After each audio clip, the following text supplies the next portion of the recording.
কথা মানুষের পাওয়া সবচেয়ে অদ্ভুত উপহার। এই কথাই মানুষকে এই সংসারের সমস্ত প্রাণীর থেকে ভিন্ন করে তোলে, সংসারের সবচেয়ে উপরে নিয়ে যায়। এই কথার কারণেই আমরা একে অপরের সাথে ভাব আদান প্রদান করি। আমি আমার মনের ভাবনা অন্য কাউকে ব্যক্ত করতে পারি, অন্য কেউ তাদের ভাবনা আমাকে ব্যক্ত করতে পারে। এই কথাই আমাদের সবচেয়ে বড় ঢাল। এবারে দেখুন, আপনি নিশ্চয়ই লক্ষ্য করেছেন, কারোর কথা মধুর হলে লোকে তাকে ভালোবাসে, তাকে নিজের বন্ধু বানায়। সেইভাবেই যদি কারোর কথা কঠোর হয়, তাহলে লোকে তাকে ঘৃণা করে, তাকে নিজের শত্রু মনে করে। এই কথাই ভাষা হয়ে আমাদের ইতিহাস রচনা করে। তবে আমরা কি সত্যি বাণীর বিষয়ে অতটাই ভাবি যতটা আমাদের ভাবা উচিত? ভেবে দেখুন, মানুষের কথা বলতে শিখতে কত সময় লাগে। কোনো বালক 1.5 বছর বয়সে কথা বলতে শেখে, কেউ 2 বছরে, কেউ 3। এবার দেখুন, মানুষ 1.5 বছর বয়সে কথা বলতে শিখে গেলেও তার কি বলা উচিত এটা সারা জীবনেও শিখতে পারে না। এর উপরে মনোনিবেশ করুন, এটা বোঝবার চেষ্টা করুন কি বলা উচিত। নিজের কথা শুদ্ধ করুন, নিজের কথা মধুর করুন, আর সেই মধুরতার সাথে আমার সঙ্গে বলুন, রাধা রাধা। এই লক্ষ্য আসলে কি? এই লক্ষ্য তাই যা আমরা পেতে চাই। এই সংসারে সুখী কে হয়? সুখী সেই যে তার লক্ষ্য পেয়ে গেছে। দুঃখী কে হয়? দুঃখী সেই যে তার লক্ষ্য এখনো পায়নি। এবারে প্রশ্ন এখন এটাই যে লক্ষ্য সবাই পেতে চায়, লক্ষ্য পাওয়ার জন্য সবাই প্রাণপণ চেষ্টাও করে, তাহলে সবাই তাদের লক্ষ্যে পৌঁছতে পারে না কেন? ঠিক আছে, কোথাও না কোথাও কিছু না কিছু কমতি থেকেই যায়, যাই বাধা থাক। আজকে আমি আপনাকে একটা উপায় বলবো এই লক্ষ্য পাওয়ার জন্য। একটা কাগজ নিন, তাতে একটা চিহ্ন বানান, সেটাই হবে আপনার লক্ষ্য। এবারে সেই লক্ষ্যে পৌঁছানোর একটা পথ বানান। এবারে এই যাত্রাকে ভিন্ন ভিন্ন ভাগে বিভাজন করে দিন। এবারে এটা হলো আপনার পরিকল্পনা। এবার এই পরিকল্পনা ক্রমানুসারে আপনি পালন করতে থাকুন, এটাই হবে আপনার চেষ্টা। এবার এইভাবে যদি আপনি চেষ্টা করতে থাকেন, যাই আপনার কল্পনা হোক না কেন, তা বাস্তব অবশ্যই হবে। তাহলে এই কল্পনাকে বাস্তবে রূপান্তরিত করুন। এইভাবেই নিজের পরিকল্পনা পালন করতে থাকুন। আপনার যাই কল্পনা থাকুক বা যাই লক্ষ্য থাকুক, তা বাস্তবে পরিণত হয়ে আপনার হাতে অবশ্যই আসবে। রাধা রাধা। বাবার এক মিত্র ছিলেন, বড়ই দুঃখী ছিলেন, বিপদে পড়েছিলেন। কি করবেন? ব্যবসা ভালোভাবে চলছিল না, বাড়িতে শান্তি ছিল না, সমস্ত জায়গায় ক্ষতি হচ্ছিল। তাই উনি একজন জ্যোতিষীকে দেখালেন। জ্যোতিষী বললেন, আপনার যে বাড়ি আছে সেটা আপনার জন্য অশুভ, আপনার এই বাড়ি পাল্টে ফেলুন। উনি বাড়ি পাল্টে ফেললেন, তবুও ওনার সমস্যার সমাধান হলো না।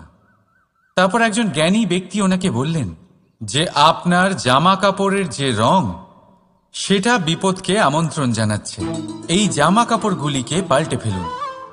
উনি সেগুলো পাল্টে ফেললেন, তাও সমস্যার সমাধান হলো না। আবার একজন জ্ঞানী ব্যক্তি বললেন যে আপনার আশেপাশে যে মানুষজন রয়েছে, তারা এটা চায় না যে আপনি সফল হন, তারা আপনার ক্ষতি চায়, তাদের সাথে সমস্ত সম্পর্ক ভেঙে ফেলুন।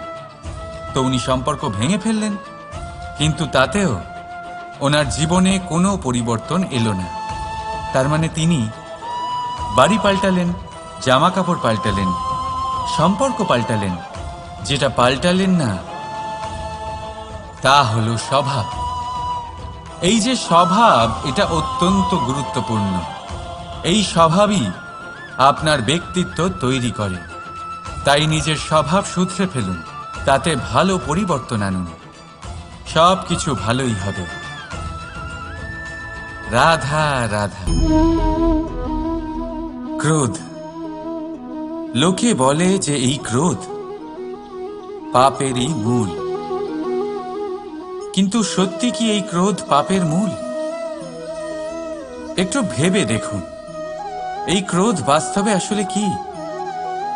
এই ক্রোধ একটা অনুভূতি যা আপনার মধ্যে হঠাৎই অসীমিত তেজ সঞ্চালন করে। এবারে আমি আপনাকে কিছু উদাহরণ দিচ্ছি যাতে আপনি বুঝতে পারেন যে ক্রোধ আপনার জন্য ভালো কি না। যদি কারোর সাথে অন্যায় হয় আর এটা দেখে আপনার ক্রোধ হয়, আর এই ক্রোধ আপনাকে তার সাহায্য করতে প্রেরণা যোগায়, তাহলে এই ক্রোধ অবশ্যই ভালো। যদি কোথাও আপনি দেখেন যে কোনো নারীর উপরে অত্যাচার হচ্ছে আর সেটা দেখে আপনার ক্রোধ হয়, আর এই ক্রোধ আপনাকে তার সাহায্য করতে সাহস যোগায়, তাহলে এই ক্রোধ অবশ্যই ভালো। যদি এই সংসারে কোথাও আপনি কোনো অনৈতিক কাজ বা ছলনা দেখেন আর আপনার তাতে ক্রোধ না হয়, কিছুই অনুভব করেন না, তাহলে এটা কাপুরুষতা। তার মানে এটাই যে আপনি আপনার মনুষ্যত্ব হারিয়ে ফেলেছেন। তাই এটা বোঝার চেষ্টা করুন, আপনার ক্রোধের তেজের ব্যবহারের ওপরে নির্ভরশীল হল এই ক্রোধ আপনার জন্য পাপের সমান, নাকি এই ক্রোধ আপনার জন্য পুণ্যের স্থাপক। রাধা রাধা। মোহ। শাস্ত্রে লেখা আছে যে মোহ শুধু সেই ব্যক্তিকেই নয়, বরং সেই আরেক ব্যক্তিকেও বিনাশ করে দেয় যার ওপরে সেই মোহ আছে। এবারে লোকে কি করেন, এই শাস্ত্রে লেখা কথাগুলি শুধু শাব্দিক অর্থে নেন। এই মোহ, দেখুন, এটা শুভও হতে পারে, শুধু এর রূপ ভিন্ন ভিন্ন হয়। এটা ভালো করে বুঝতে হবে। এবারে মোহ যদি কোনো বস্তুর উপরে থাকে তাহলে তা লালসা হয়ে যায়। মোহ কোনো বিশেষ ব্যক্তির উপরে হয়ে গেলে তা প্রেম নয়, আকর্ষণ হয়ে যায়। মোহ কোনো চাহিদার উপরে হয়ে গেলে তা বাসনা হয়ে যায়। মোহ বিজয়ের উপরে হয়ে গেলে তা কুণ্ঠা হয়ে যায়। মোহ নিজের সংস্কৃতির উপরে হলে আপনাকে সংস্কৃতির রক্ষক বানায়। যদি এই মোহ নিজের গুণের উপরে হয়, তাহলে সেই শিল্প দ্বারা আপনি এই সংসারে অদ্ভুত সব কাজ করতে পারবেন। এবারে এটা আপনার উপরে নির্ভরশীল যে এই মোহকে আপনি সৃজনের আধার বানাতে চাইবেন নাকি বিনাশের অস্ত্র বানাতে চাইবেন। ভেবে দেখুন, সিদ্ধান্ত আপনার। রাধা রাধা। অভিমান, আত্মসম্মান, অহংকার, দেখতে গেলে এই তিনটি শব্দ ভিন্ন ভিন্ন, কিন্তু এর মূল আধার একই, আত্মসম্মান। এবার যদি কথা বলি আপনার শরীরের, আপনার সংস্কৃতির, আপনার সম্পর্কের, তাহলে অভিমান থাকা স্বাভাবিক। এবার যদি কথা বলি আপনার ব্যক্তিত্ব নিয়ে, আপনার আদর্শ নিয়ে, আপনার বিচারধারা নিয়ে, তাহলে আত্মসম্মান হলো একটা গুণ। যদি এইভাবে বলা হয় যে আমি এই কার্য কারোর সাহায্য ছাড়া, সহযোগিতা ছাড়াও করতে পারি, তাহলে এটা আত্মসম্মান, আর এটা সঠিক। যদি এভাবে বলা হয় যে আমি এই কার্য কারোর সাহায্য ছাড়াই বা কারোর সহযোগিতা ছাড়াই করে ফেলেছি, তাহলে এটা অভিমান, এটাও সঠিক। কিন্তু এই কার্য শুধুমাত্র আমিই করতে পারি আর কেউ নয়, এটা অহংকার। তাহলে এই শব্দ এবং তার অর্থ বোঝার চেষ্টা করুন। জীবন ধারণের এক নতুন পথ খুঁজে পাবেন। রাধা রাধা। সংসারে প্রত্যেক ব্যক্তি কোনো না কোনো রূপে ঈশ্বরকে মানে। কেউ মূর্তি রূপে, তো কেউ তত্ত্ব রূপে, কেউ ভাবনা রূপে, আবার কেউ স্বভাব রূপে। কেউ নিজের মধ্যে পরমাত্মা খোঁজে, আবার কেউ অন্যের মধ্যে। কারোর কাছে জ্ঞানই পরমাত্মা। সংসারে প্রত্যেক মানুষই কোনো না কোনো রূপে তার ঈশ্বরকে পেয়েই যান। কিন্তু একটা কথা বলবো, ঈশ্বর প্রথমেই নিজের একটা স্বরূপ পৃথিবীতে আপনার কাছে পাঠিয়ে দিয়েছেন। সেই স্বরূপ হলো আপনার মাতা, আপনার মা। সেই মা যিনি আপনাকে জন্ম দিয়েছেন, আপনাকে বাঁচতে শিখিয়েছেন, আপনাকে সংস্কার দিয়েছেন। যদি আপনি কখনো কোনো অনুচিত পথে অগ্রসর হয়েছেন, তখন তিরস্কার করে আপনাকে সঠিক পথে এনেছেন। যদি আপনি এই সংসারে অসফল হয়েছেন, তখন তার আঁচলের উষ্ণতা দিয়ে আপনাকে আশ্বাস জুগিয়েছেন। সেই সমস্ত কাজ করেন এই মা, যা ঈশ্বরও করেন। সেই জন্য মনে রাখবেন যে এই সংসারে আপনার সবচেয়ে প্রথম ঈশ্বর যদি কেউ থাকে, তাহলে তা আপনার মা। প্রত্যেক প্রতিমাতে ঈশ্বর নাই থাকতে পারে, কিন্তু প্রত্যেক মায়ের মধ্যে ঈশ্বর অবশ্যই থাকে। রাধা রাধা। আপনি নিশ্চয়ই দেখে থাকবেন যে প্রদীপের নিচে অন্ধকার থাকে। যে প্রদীপ সংসারকে আলোকিত করে, সেই প্রদীপের নিচেই অন্ধকার। এবারে অনেক মানুষ আছে যারা এই বিষয়টা এইভাবে দেখে যে ব্যক্তি নিজের সমস্যার সমাধান করতে পারে না, আর গোটা সংসারকে উপদেশ দেয়। কিন্তু এইটা দেখার আরো একটা দৃষ্টিভঙ্গি আছে, আর সেটা হচ্ছে যে স্বয়ং জ্বলে সংসারকে আলোকিত শুধু সেই করতে পারে যা রাধার বড়ই শীতল হয়। এই সংসারের পথপ্রদর্শক সেই হতে পারে, এই সংসারকে দিশা সেই দেখাতে পারে যার মধ্যে সন্তোষ আর ধৈর্য শক্তি আছে। এবারে দেখুন, এটা অত্যন্ত গুরুত্বপূর্ণ বিষয় যে বিবেক তখনই কাজ করে যখন মন শান্ত থাকে, যখন মন শীতল থাকে। তাই যদি আপনি এই জীবনে কোনো বড় কর্ম করতে চান, তাহলে সর্বপ্রথম আপনার এই মনকে, এই বিবেককে, এই হৃদয়কে, এই আধারকে, এই ভূমিকে শীতল রাখতে শিখুন। ধৈর্য ধরুন। সংসারে এমন কিছু নেই যা আপনি করতে পারবেন না। রাধা রাধা। এই প্রদীপ দেখতে পাচ্ছেন আপনি? নিজেও জ্বলে আর এই বাতিকেও জ্বালিয়ে রাখে, আর এই সংসারকে প্রদান করে প্রকাশ। অন্ধকারাচ্ছন্ন ব্যক্তিকে প্রদান করে আশার আলো। কিন্তু এটা কখনো ভাবে না যে সেই মাটি কেমন হবে যা দিয়ে এটা তৈরি করা হয়েছে, সেই কুমোর কেমন হবে যে একে আকার দিয়েছে। ভাবে না যে একে কিনেছে তার বাড়ি কেমন হবে, তা কতটা সুসজ্জিত।